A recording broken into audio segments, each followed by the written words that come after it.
Nobody would have thought that I would be the one. Rhyner, sports talk. Baseball, baseball, baseball, baseball. Oh, with the big mic. Oh, okay. All right, yeah. Okay, now I get it. We got a lightning strike, boys. What happened over there, Grego? We had a little lightning strike right outside the window. The Texas Rangers win the World Series. All right. Here's a tip for all these Americano League teams. Wait, you said tip? Yeah, tip. Okay. With a P. Keep jamming. The ticket, colon, nothing but a big Gen X jerk-off sake. This is a cool night or what? Although somebody would hear that and go, bullshit. I'm back, bitches.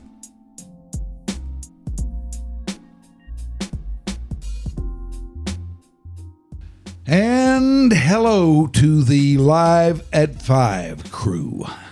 Glad to have you with us. It is another episode of your Dark Companion on this, the first day of the month of Rocktober. This is episode 159. We are glad you are here with us.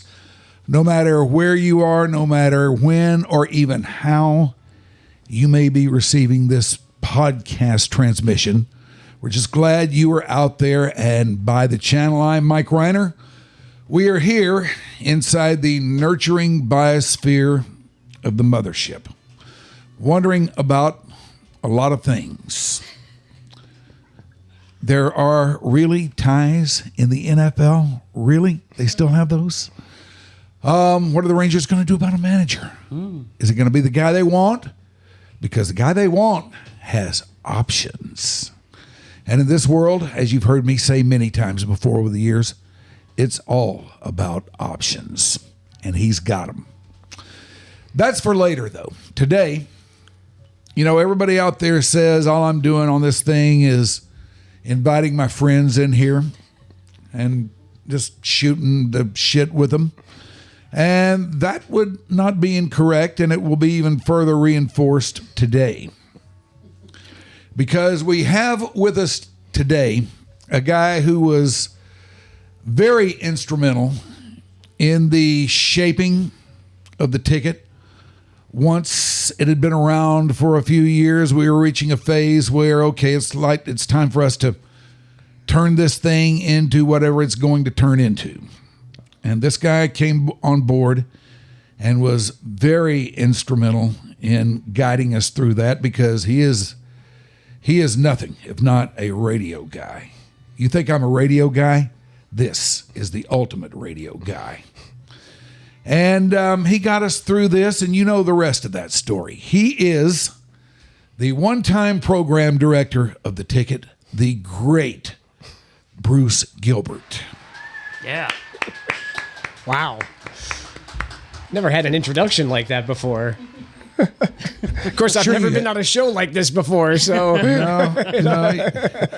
You may have been on some, but they probably weren't like this. No, they probably weren't, and not from such a nurturing biosphere. Yes, Yeah. That's right. So how you doing? I'm doing good. I'm really having a weird day because ever since I woke up, I've been wondering why in the hell you wanted me to come do this. And couldn't you find somebody better? I thought you were going to say, why the hell did I agree to do this? Well, I do stupid things like that all the time, so I knew why I agreed to do it. I just didn't know why you actually wanted me to do it. Well, because you got a story to tell. Yeah. I like guys coming in here with stories to tell, and you've got one. If you say so. I mean, I don't know if I'm as good a storyteller as you are, but I've lived a pretty cool life thanks to great people like you that have made it fun and interesting. Well, I'm back at you. Yeah, for sure. You came along at a very critical juncture of the ticket. And thankfully, I didn't know that. I think if I had known that, it probably would have put too much pressure on the situation. I think I kind of came into it maybe the same way you guys did just a few years later, sort of, without any real expectations other than to have fun and see if we can make something out of something. Yeah, that was pretty much it. Yeah, I mean, there was no blueprint for us. No. We didn't know what we were doing. We were just going in there every day, trying to do a little good radio and trying to have as much fun as we possibly could while doing good radio. And And I was a guy that had been in music radio ever since I was 14 years old and just wanted to be a disc jockey and, play records. And then I found myself moving across the country to a 5,000 watt AM radio station that didn't play any records. And I'm like, what the hell am I doing? And it's sort of like booking this podcast. What the hell am I doing? Why did I agree to this? So now, where were you when we got you? So I was in Pittsburgh, and I was working for the Hearst Corporation, which was a great company that only owned a few radio stations. And that's when consolidation had just begun. And so we had been purchased by one of the Sillerman companies. There was SFX and all these different companies, and people were starting to do LMAs. And they were coming in with new management, and it was looking pretty bleak. So I had started looking around for other opportunities. But do you remember how Dan Bennett found me, or how my name even got on the list? Because I didn't really apply. I got asked to apply. By whom? I guess I don't know this story. I think you do know, but I might have to. It was your midday talent at that time, one young, cocky Rocco Pendola. Yeah, that's right. Yeah, you knew him. I had hired him. I had hired him in Pittsburgh. He had worked for me, and then he got hired by Mike Thompson to come to the Ticket. Yeah, and when Mike said he was leaving, Rocco walked down to Dan Bennett and said, "Hey, you probably should talk to this guy."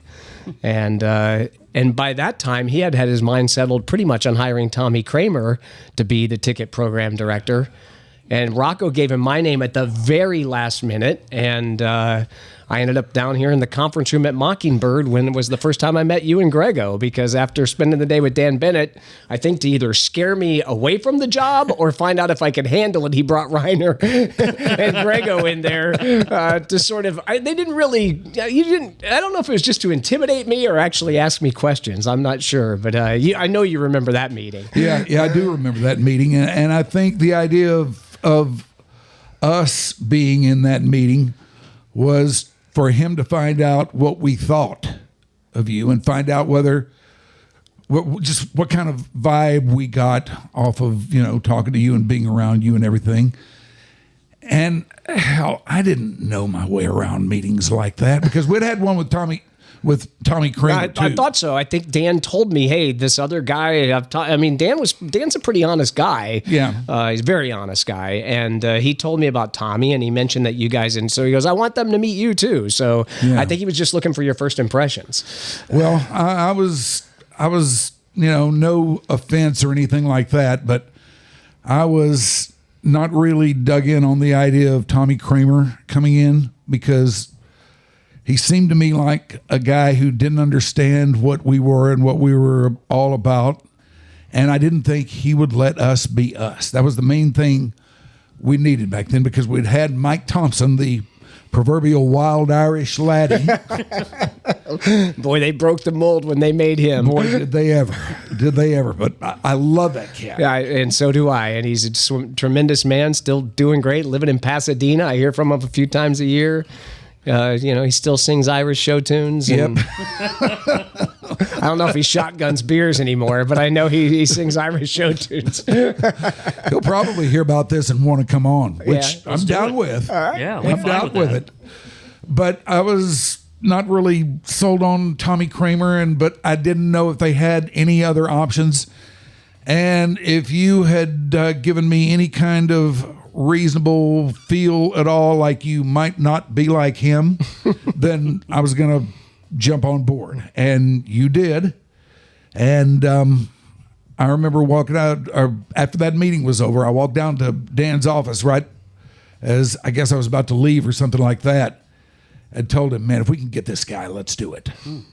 And well, you know the rest of the story. The next thing you know, you were probably loading up the moving truck. Loading up the truck and moving to, I guess it doesn't rhyme like Beverly Hillbillies, but for a really old reference. But yeah, on our way to Texas, like I said, to leave FM music radio for a 5,000 watt AM talk station with a bunch of guys that had a jock strap for a billboard. Yeah. It was like, all right, this is a good career decision. My life's going in the right direction. Now, let's. Who owned us back then?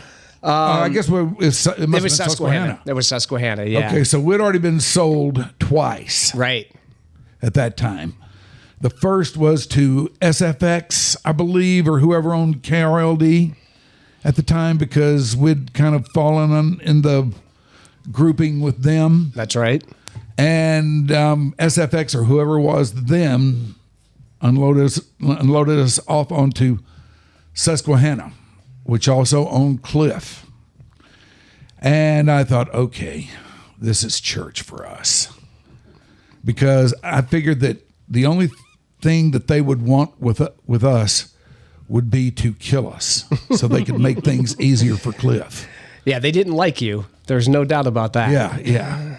But as things turned out, there a few years later, after all the dust had settled and we were a part of the picture at Susquehanna and things were going well and everything, one year at the Christmas party, I told Dan Bennett that story, that I thought he'd bought us just to kill us. And I've never seen a more pronounced expression on his face than that. And this is at a Christmas party, mind you. He looked at me and went, Mike, why would we want to do that? And I said, to make things easier for Cliff. He says, no. We bought you because we liked you. Yeah. And we thought you had a chance to turn into something really good. And he was right about all that. They were right. Larry Grogan, Dan Halliburton, they saw it. And yep, they did. And I think what's cool, too, is that Larry and Dan saw in Dan Bennett a guy who was ready to take on a project like that and make it his own. And I think that's why Dan is still there today. And, you know, I get way too much credit for the success of the ticket. I mean, Dan and Jeff Catlin are the guys that have been there forever and have held it together and have fought off all the different ownership changes and stayed true to many of the principles that you applied as the patriarch of that thing. And they deserve a ton of credit for that. And I know some stories I can't tell on this podcast, some of the things they protected over the years that they were told they couldn't do, shouldn't do, had to stop doing, and they stuck up for the ticket every time and kept that thing alive. Yeah, I mean, over the years, we ran into very little interference from them or them getting involved in what we were doing or anything. I mean, if there was going to be a hit to be taken, they were the ones who were going to take it. And how often do you find that these days? You don't. I mean, and I think it was more common then because Dan instilled that in me as the program director, is like, no, don't tell people to change the principles that have made this station what it is so far. Let's just try to smooth out some of the jagged edges, but we got to keep that locker room bunker mentality, and that's what's made it work. And these guys don't know any different but to just be the underdogs and feed off of that. And we use that as rocket fuel. And the fact that we did it then wasn't really as impressive as it is that Jeff and Dan are still doing it today. Yeah. Those guys, I can't believe...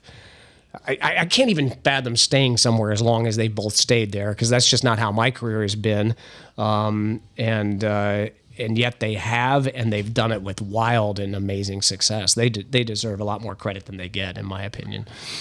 Well, neither one of them are the type to, toot their own horn or anything like that. Right. But that is absolutely true. Yeah, without a doubt. You don't see guys in either of those positions, station manager, program director, stay for that long unless they're doing something really, really right. And not only stay for that long, but have to sort of fight the institution at times, to be able to maintain that position and to be able to maintain their priorities and their beliefs and their philosophies. They've had to fend off a lot of corporate edicts and a lot of people telling them you should do it this way instead of that way. And they've always sort of been, nope, this is the ticket. It's how the ticket does it. Yeah. And that's not easy to do when those are your bosses telling you that. So, well, you would know more about than me because none of that stuff ever trickled down to us.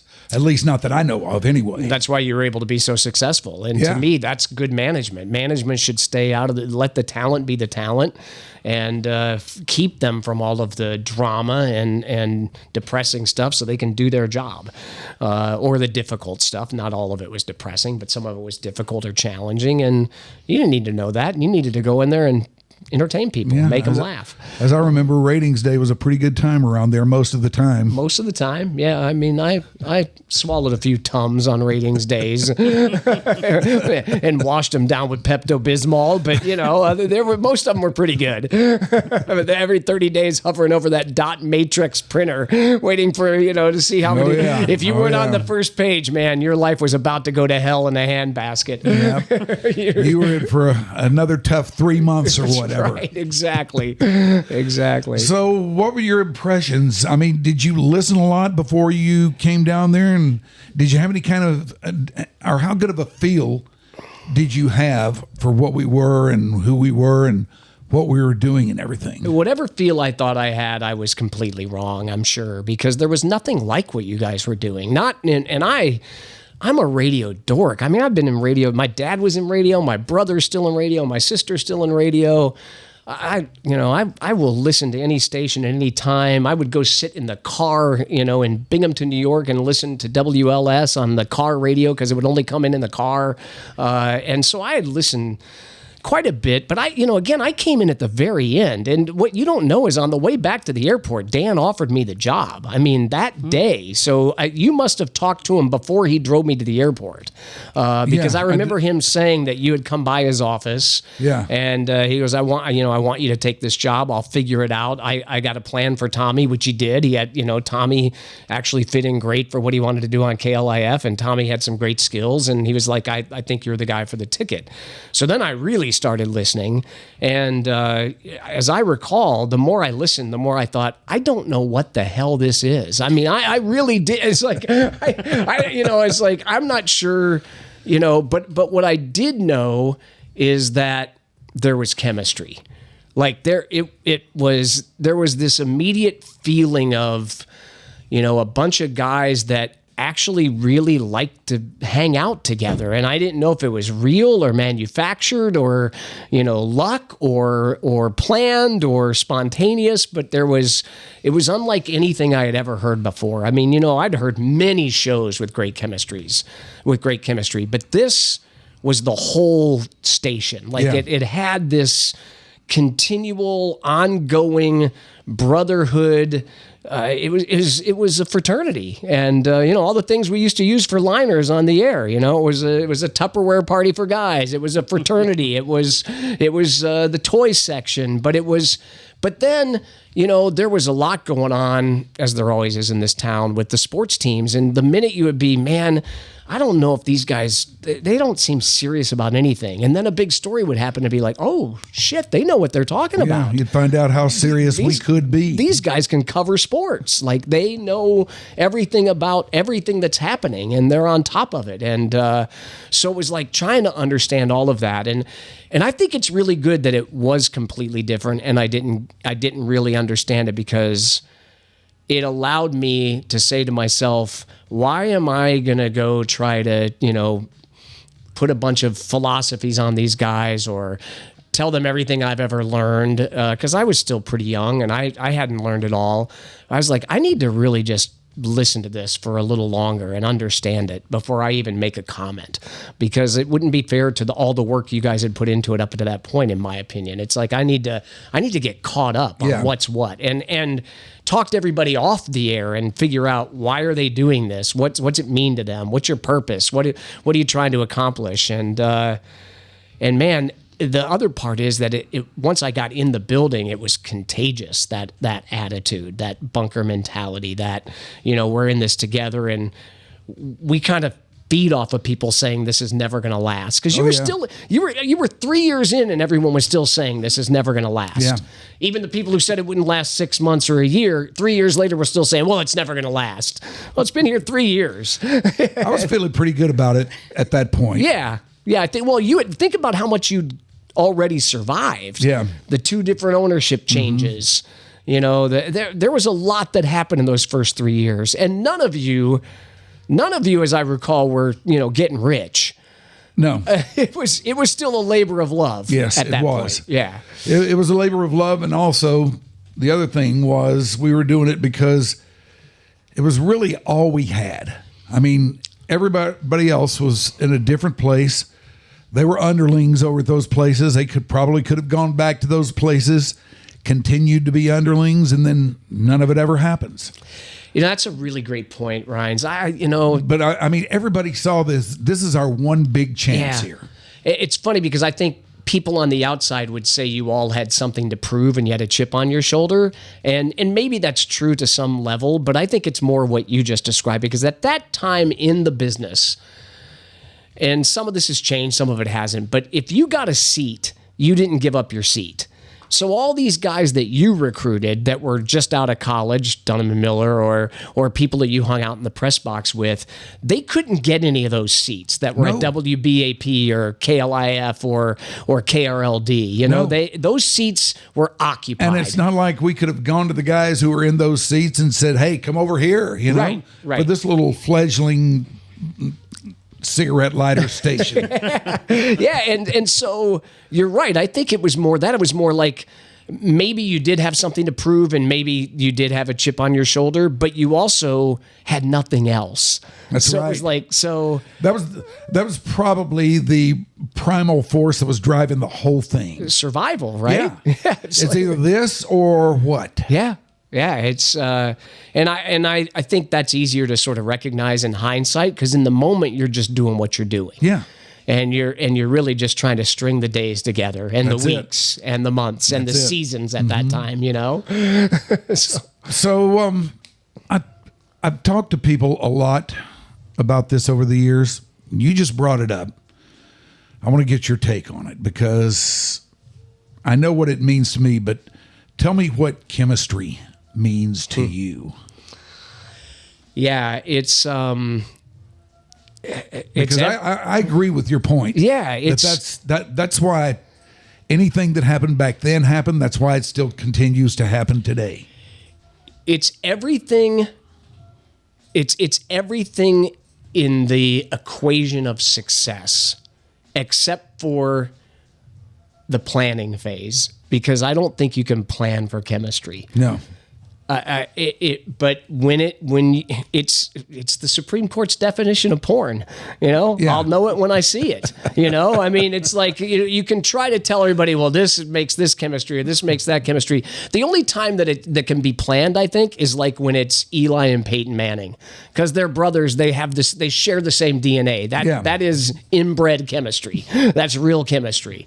But in our business, you know it when you hear it, and it's the collision of two voices that play off of each other well. It's the being able to make fun of each other without getting defensive. It's the, finishing each other's sentences. It's the understanding what makes you tick. It's understanding what buttons set you off. And that stuff just happens so naturally, especially on the hard line. But over the years, you started to see it happen as these guys got put together and stayed together. And it's so funny now, these guys have been on the air almost 30 years, the guys that are still at the ticket.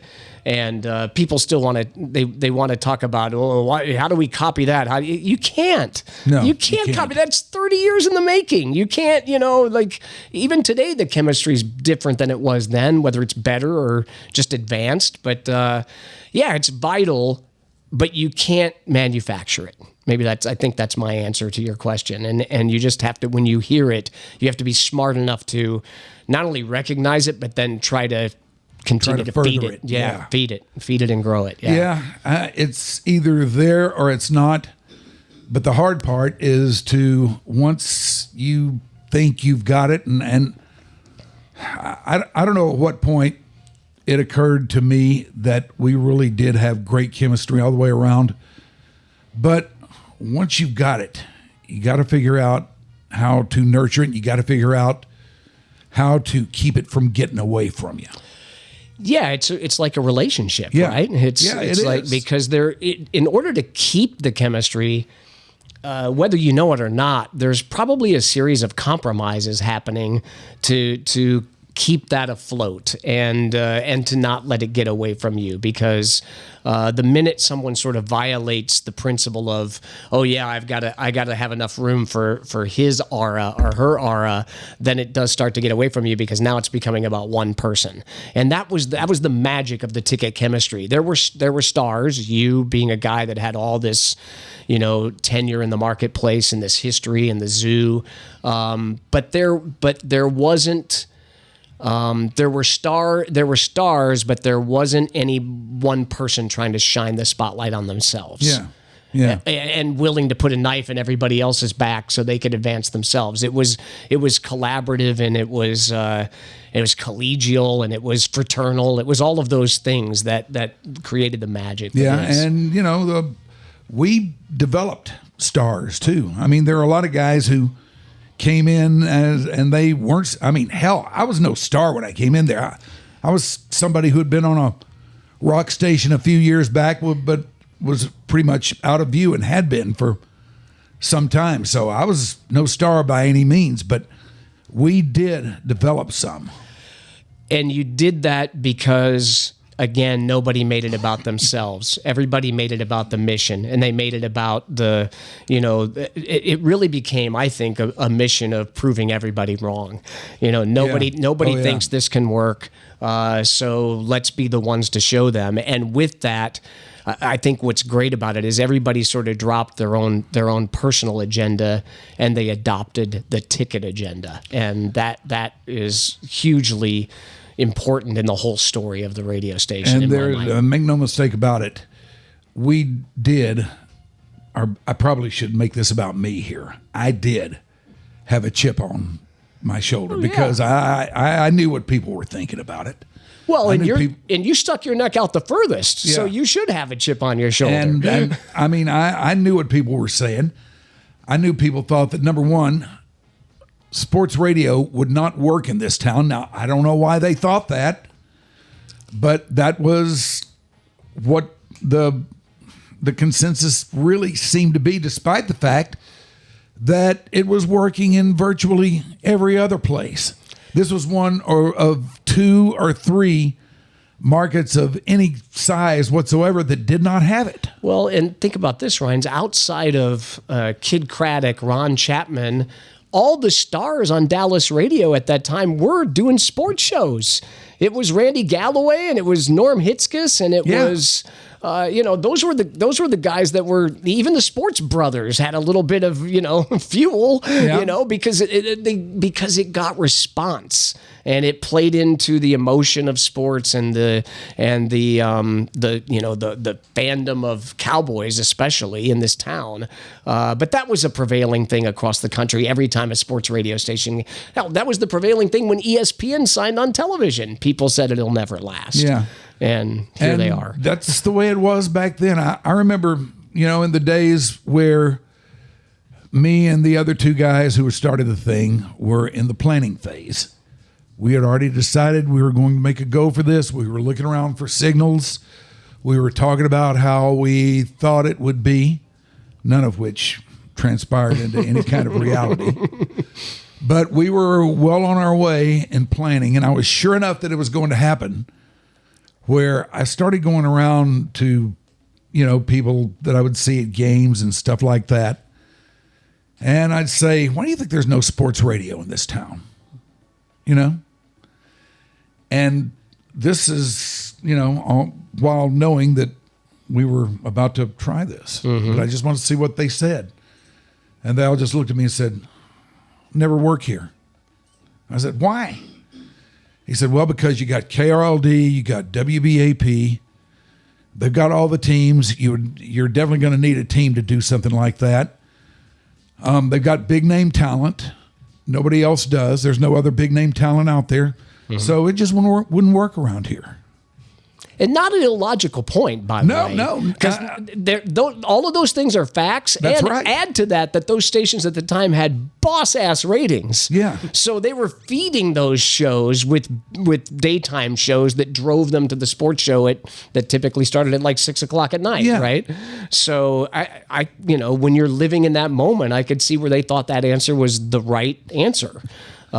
But this is the first lesson in disruption in Dallas radio. I think it's like that was a word they didn't use then, but you guys were the original disruptors. And I would talk to people I respected like that, and have that conversation with them. And you did it anyway. And I did it, but they would send me home going and thinking, man, are we doing the right thing here? Does this really have a chance, or do those guys know something that I'm not seeing? But nevertheless, we soldiered on. You did. And good thing, I'm sure you second guessed yourself, but thank goodness you didn't third or fourth or fifth guess yourself, because at some point you just got to jump out of the plane. That's right. You just got to do it or don't do it. Yeah, that's right. Well, Bruce, let me stop things down here for just a second if I can. Please do. Because we've come to that point where it's time for the dreaded mid-show read. It's happening. It is happening. It's time for me to do what amounts to a live spot. So if you will excuse me. Should I start my stopwatch? Because Uh-oh. Got to keep it under 60. Nope. These are unlimited. These can go as long as we want. I love it. Could do the rest of the show. Let's talk about pain that you might be in. Are you running around hurting? Can you sleep at night? Are you anxious all the time? Would you like to get rid of all that stuff? Well, let me tell you about the CBD House of Healing. Over there, they can help you get rid of all that stuff, and they can do it naturally, because at CBD House of Healing, they carry products only made from their lab. They are made to meet the highest quality and purity standards. Now, a lot of these places that you might go to for this sort of thing, they're going to get you in there and they're going to give you a gummy or something like that. And if they give you 2 or 3 of them, you won't be able to walk out of there. You'll stagger out of there. You'll probably have to go over the corner and go to sleep for a while. Is probably what you'll have to do. That's not the way they roll at the CBD House of Healing. Their owner is also an RN, and she understands the other side, the right side, the good side of this stuff. And if you are hurting, you can go in there and tell her what's going on, and she will know what to give you. Now, how do I know all this? Well, because I've used it myself for these very things. And believe me when I tell you, it works. Find your relief from the aches and pains and the emotional stress and drain of this world and sleep again. Shop online at cbddallas.com, or what you ought to do is drop by for yourself. Grab a slushie at 8550 Plano Road, Suite 101 in Dallas. That is in the northeast quadrant of that burgeoning intersection of Plano Road and Northwest Highway. Begin your healing at the House of Healing. Effective now, all vape products are going to be sold online only at cbddallas.com. Check out the CBD warehouse and sleep again. Is that all we got here? Yep. All right. Now, we are back here with Bruce Gilbert, who is largely responsible for the ticket turning into what it turned into, what it has turned into, what it still is today, because he came along at just the right time. He was just the right guy in just the right space at just the right time to make sure that we could turn into what we turned into. Did you ever have any doubts about it? No, I don't think so. Especially after I met everybody. I got on this. I mean, I don't know. Maybe I'm romanticizing it in hindsight, but I'm like, I want to be on this train. Let's go. There was a palpable energy and attitude especially. There was like this was like, I dig where these guys are. And the ratings hadn't really started happening yet. We were getting little blips in the fall, but then it would fall off after football season. And so it just felt like there was nowhere to go but up. So no, I'm sure in my darkest moments, maybe I had some doubts, but I've long forgotten about those. Was there a particular time or a particular happening where you said, okay, this thing is on its way?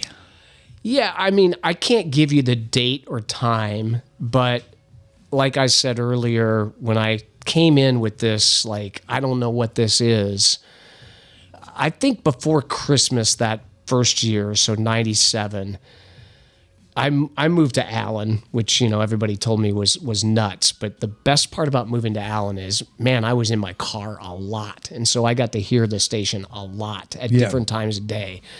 And I recall on one of those commutes somewhere between Thanksgiving and Christmas, realizing how I was more and more leaning into the radio and laughing out loud and following along and turning it up, and not because the first month I'm sure I was, I'd get disinterested. I'd make a phone call, or, I would do something else in my car. And I started realizing, like, oh, not only am I leaning in and laughing out loud, I'm now planning what time I'm going to leave the office because I want to be in my car to hear this interview or this bit or this thing that I know that you guys are going to do.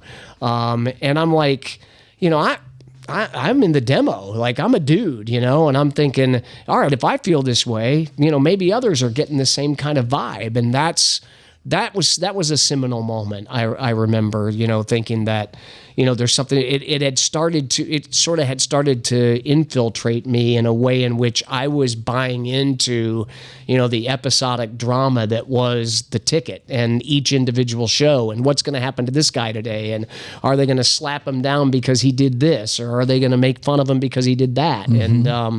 And it became, for me, that, can't miss radio.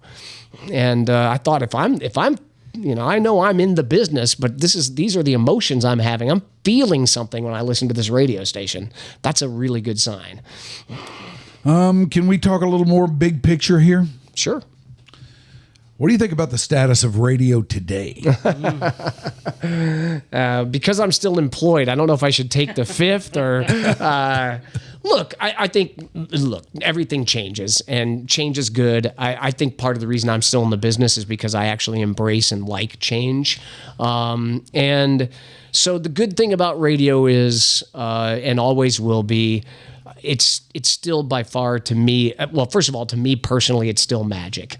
I think, and I say, we're saying radio, even this, doing a podcast, it's magic to me that we can be sitting in the nurturing biosphere, talking to each other and having this great conversation, and others can be watching on their phone or on their iPad or on their computer. That's magic to me. And when you do that and you connect with people like you do in the audio space, there's an intimate connection that is just, it can't be duplicated. It can't be done by Spotify. It can't be done by Pandora. No offense to those products. I use them, but the personal connection can't happen. And radio has a place because of its intimate connection and because of its ability to be there when people need it most, whether it's emergency or breaking news or weather events. And those things are all still really vital. And people still, really turn to radio for those things, especially when they're in their car. Now, the other side that's difficult to deal with is that, like millions of other businesses, we have become one that is mostly prioritized by spreadsheets and bean counters, and that's hard for me because I got in this business for the creativity, and I got in this business because I want to take chances and try things, and coming to the ticket was like the complete. It fulfilled everything I believed about the business. It encapsulated all of that. It was affirmation that it is magic and that you can, reach these heights if you believe in what you're doing and you have the right creative people. And now that isn't considered nearly as much. There's no research and development. There's just, there's still a lot of great talent, thankfully, that have stuck with it, that still connect and have big audiences. I still love the thrill of covering live events, like, doing play-by-play for NFL games and college basketball games like we do for Westwood One. That's still a great service for people who can't be by a screen and, want to listen to their favorite game. So there's still a lot I love about it. It's just, and again, we could complain about it and say, oh, radio's done this, radio's done that. So if you talk to your friends in any other business, their businesses are the same too. Yeah. It's all come down to trying to please the stockholders, trying to please the people that have put money into it and want to get their money out of it. And I get all that. I understand all of it. But it has sucked some of the fun out of it. And I think it's squashed what you did. It's squashed it's prevented people from taking the leap that you took, because nobody's going to be given as much time as you were given. No. Not today. No. It's if you can't do it in 6 months, well, nice try. See you later. Yeah. And you couldn't have done that in 6 months. It can be done in 6 months. It's gotta bake. Yeah. You gotta leave it in the oven for a little while, or it's gonna taste like shit. And fortunately, that's one of the key things about what we did back then. Yeah. Is the fact that we had a chance to ride it out for a while. We had a chance to ride it out and at least get it on the road to where it was going. Yeah. And make some mistakes Yeah, and stumble yeah. and fall a few times. We did. And, not everything was great. We certainly had a few misfires along the way, and some people ran through there that didn't exactly fit in and such. Right. But that's, that's part of the process. And fortunately, one way or the other, and I'm kind of at a loss to explain or to come up with reasons why or how it happened. But fortunately, we were allowed to try and outrun those things. Yeah. And we did. You did. And we did outrun them. Well, and that's one of the huge keys is, every time you had that opening or got that opportunity, you went for it. You ran at it, and you didn't crumble under a few of those mistakes that were made. And I made a lot of them in the time I was there. But that was the great thing about that atmosphere too, is we all were allowed to make mistakes. You know what we did when we made mistakes? We just laughed at each other and then did something else. Yeah, that's right. And it wasn't. No one got shamed. No one got dressed down. It was just like, well, that was a stupid idea. We won't do that again. And let's do it this way next time. And that's a great environment. That's a winning environment. Is what that is. Can radio today withstand all these different options that are out there now that everybody has? Here's what I think. There's all these different options. And if you really get deep into all the different options, no matter how they came to be, there's one constant. Everybody wants content. Content's the hottest buzzword of all right now. And it sure is. And what do we do? What are we doing right now? We're creating content. That's right. And hey, I'm a content creator. Yes, you are. I understand you're even on TikTok. You're such a content creator. You'll see. You and your Miracle Whip. I guess you'll find out about that. Yeah, Not wait for I that just sent him reveal. down that rabbit hole, didn't I? Hell yeah, you did. They're Google searching right now. Mike Rhyner Miracle Whip. And if that takes you to Pornhub, stop. Yeah, you're going the wrong way. Or detour for a moment and then get back to your search. Whatever you want to do. Go back to the cutoff and go the other way. Live your life. But to your question, people who are creative and interesting and curious and do all the things that you did and still do today, there's going to be a place for that. Everybody wants content. It's just, it's not the mass. The broadcasting aspect of radio is the thing that's shrinking, because our society, outside of the NFL, there is not any shared experiences anymore. It's hard, I saw a story a month or two ago, the top 10 streamed songs on Spotify, like in the middle of this year, so in the summer of 25, the top 10 were all songs that came out in 24. So what does that tell you? That tells you that that's weird. Yeah, well, there's not this rush to one common thing anymore, because the consumers are controlling the consumption of the content. And so niche content is rising to the top because it's to those areas that like it. And mass content is harder and harder to scale because people aren't sharing experiences. They're not sitting down as families and watching one of 3 channels on Thursday night when Friends is on, or Seinfeld, or whatever it was like back in the day. So it's a long-winded way to say as long as people are creating content, there's going to be a desire for it. Now, how they get it and where all that ends up, I don't know. But you're already seeing the consolidation. I mean, if I use TV and video a lot in teaching and coaching talent and teaching radio stations and coaching radio stations because we have followed them in many ways. And when they broke off from the cable model and everyone started cutting the cord, it was, I'm going to go over here and I'm going to subscribe for the Texas Rangers, the NFL Network, or the Sunday Ticket, or, I'm just going to make sure I get Alabama football games or whatever. And everybody was just going to go get their little individual a la carte pieces of entertainment. And what's happening now? Hulu, Disney Plus, and ESPN are all bundled. You know what that is? It's freaking cable. That's what it is. It is. It's just cable went away. I cut the cord. Now I'm back to having cable again. It's just Hulu and Disney Plus and ESPN being streamed in your home instead of you having to put a dish on your house or have the cable guy come out and hook it up. So a lot of things start to come back around too. Yeah. And look, we own. I work for Cumulus Media. We own 400 radio stations. There's still a lot of really popular shows that people don't miss every day. Has it shrunk? Sure. There's not as many as there used to be. But we're protecting those, and people live for those, and it means a lot in their lives. And so there's still, I think there's still some juice there. Maybe I'm Pollyannish because I love this business, and it's, fed me for quite a few years. But I like an advocate for the business. Yeah, the business needs an advocate, and it needs guys who think like that. Well, we have always had a PR problem. We, meaning the radio industry. We've always taken the position of the ugly stepchild and the poor little the poor little runt, and we shouldn't have, but we have, and we need more advocacy. We need more PR, and we need to tell the good stories. And believe me, I hear it every day. Radio's dying, radio's dying, radio's dead, radio's dead. And then a radio station goes on the air and does a St. Jude radiothon for 2 days and raises $1 million. It's like, how can it be dead when they can get people in this economy to donate $1 million to St. Jude?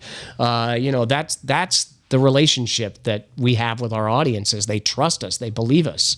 They're ordering CBC products right now because of you. So, because they trust you. That's right. So, who's your favorite radio personality you've ever worked with? Oh, God. Is that a trap question or Hell what? yeah, it is. All right, take anybody you worked with in this market out of it, if you want to. No, I don't want to. I have a tendency to sort of... I think everybody I worked with has been a blessing because I've learned from every single one of them. I've learned some things to do and some things not to do. I've learned, how to manage people differently. But so every one of them has had a lot to offer. The smartest, one of the smartest people I've ever worked with is Tony Kornheiser. I worked with him at ESPN. He's just a brilliant man. He's so well read and really, really good. You asked who my favorite was. Yeah. Your favorite or the one you admire, or just rattle off a few that you've really liked and really respect. Yeah, I respect the hell out of Tony because he's super smart and he's old school, but he gets it, and he's he doesn't take himself too seriously. Dan Patrick is an interesting one. I got to work with Dan at ESPN, and he was such a superstar at ESPN when I got there. He was on SportsCenter at that time. I'd just gotten done sort of doing it with Olbermann and was still doing SportsCenter, and I was really intimidated by him. And I think he would tell you that we didn't have the best relationship when I was technically his boss. But I came to just really respect him because he knew what he was good at, which was interviewing people. Mm-hmm. And to this day, I think he's the best sports interviewer. I think the best interviewer on radio ever is Howard Stern. But Dan Patrick in the sports space, he has this ability to ask short, crisp, open-ended questions and get people to say a lot. And that's a talent. That's a real talent. And Dan's not a yuck funny guy. That's not him. And so he found what he was great at, and he leaned into it and was really, really good at it. I'll always have a soft spot for Colin Cowherd because I was lucky enough to have hired him at ESPN, and that was very much... Where'd you find him? He was working in Portland. He was doing a midday sports talk show on an all-sports station in Portland, and he was doing television sports at night.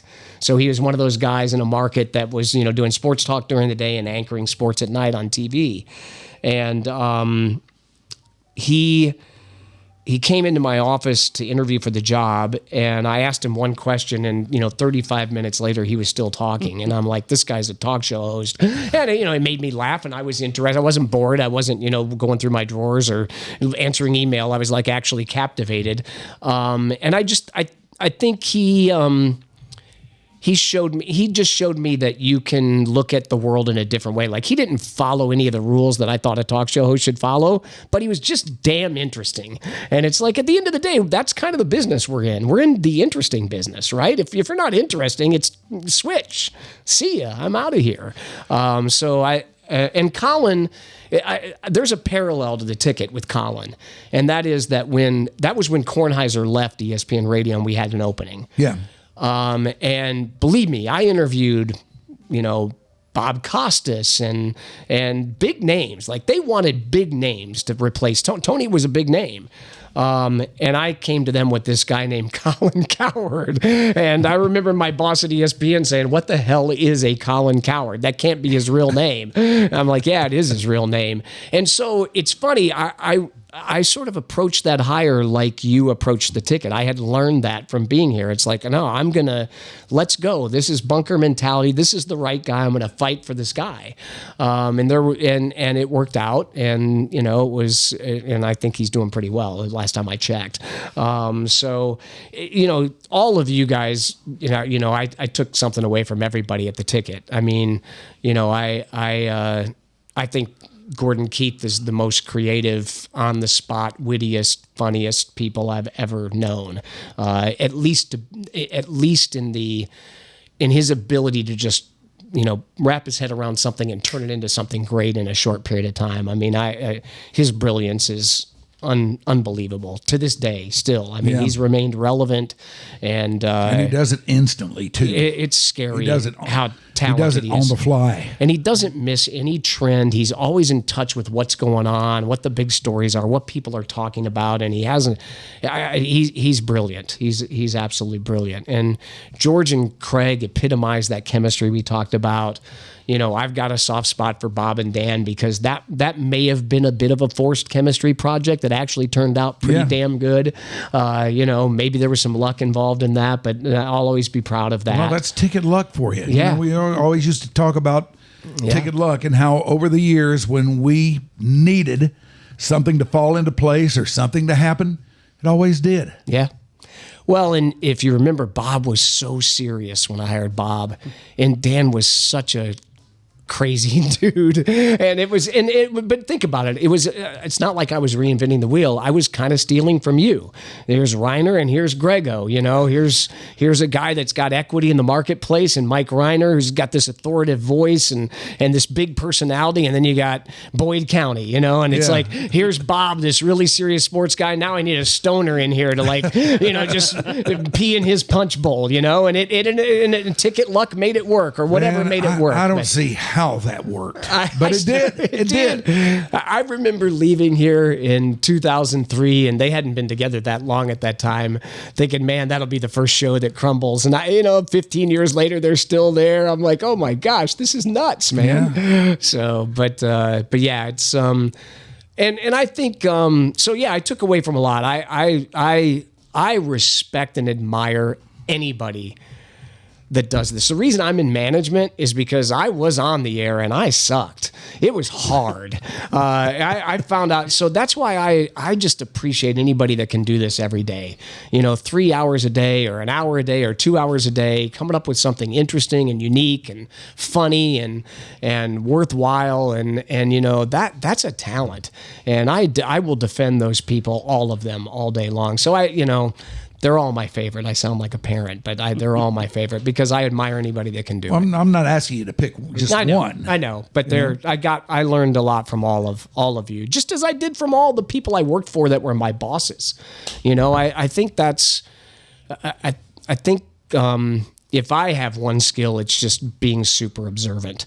And if you're super observant, you can find first of all, you can find the good in anything, but there's learnings from finding the bad in some things too. Like, okay, I see how that went off the rails, so I'm going to try to avoid that. And because I'm not that smart, I just have to learn from watching other people. So that's what I've tried to do. Well, you're damn good at it, man. Thank you. And I'll tell you, I really enjoyed my time with you, and I know that everybody that has had time with you, be it at the ticket or elsewhere, that they've gotten something out of it too. You're just that kind of guy. I hope so. To me, it's about all of us working together to accomplish some things, and we did some pretty good shit, didn't we, Rhynes? I think we did. Yeah, I think we did, man. It was a great time. It was, and it was. I mentioned earlier just casually how I used to listen to WLS when I was a kid, and I thought that was the greatest radio station in America, top 40 station out of Chicago that was heard in 48 states. And I said the day I left the ticket, that was my WLS. The ticket was I'll never experience that again. And I've experienced a lot. I've worked at ESPN and Fox Sports Radio, and I've worked for CBS and iHeart and Cumulus, and I've been so lucky. I've had great jobs, but they'll never be anything that will match the ticket because it was just a magical time. And you said it earlier on this. It was the right time, the right place. You said I was the right guy at the right time. It was the right thing for me at that time in my life too. Yeah, so we were all the right guys at the right time. We were the right guys at the right time, in the right place with the right shit. Yeah, that's right. If that's not a confluence, I don't know what is. The best of all confluences. We were caulking in rhythm. That's what we were doing. We were caulking in rhythm. A little inside Nobody's joke. going to get that except me and you. That's if somebody else gets it, then we just made their day, Rhynes. If they don't, you and I can have our own inside joke. Well, I can't thank you enough for doing this, man. I didn't know if you would do it or if you wanted to do it or exactly how it was going to roll out or anything like that, because guys in your position don't normally do things like this, but you did. And well, I hope I didn't fail. No. I mean, I've loved going through the stories with you and hearing your take on the things that happened back then, how they happened, why they happened, and so forth, because you had a different vantage point from the rest of us. I did. I had a good one. I had one that I feel lucky to have lived through and survived. Hey, if we can live through that and survive it, we are all damn lucky. It was a blessing, and then having you as someone that I've known all these years and that I still consider a friend, that's just an absolute awesome byproduct. That's a very cool thing, man. Yes. Back at you. Yeah, likewise. He is the great Bruce Gilbert there. Yeah. Thank you very much for watching this thing today. Now, remember, you can find all episodes on our Patreon page. All the episodes of Cute Little White EC are right there in front of you, and they're all there for you to check out. You can also find us on YouTube, and you can find us on Spotify. So listen, follow, share us on your social media, and if you like what we're doing here, figure out a way to let us know, because that means a lot. In fact, it means everything to those of us who swim in the waters of the podcast. And while we're at it, if you're feeling what we're throwing down, how about a nice review? If you're by the channel on Spotify or Apple Podcasts, help others find us by leaving a review. Thank you, Ashley. Thank you, Shoopy. Thank you, Becca. Thank you all of you for being out there by the channel today. And thanks to the great Bruce Gilbert. I'm Mike. Bye.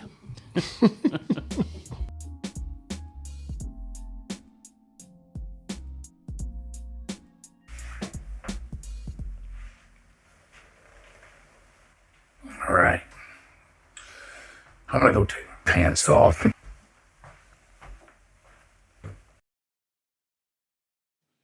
Your Dark Companion is a Stolen Water Media presentation.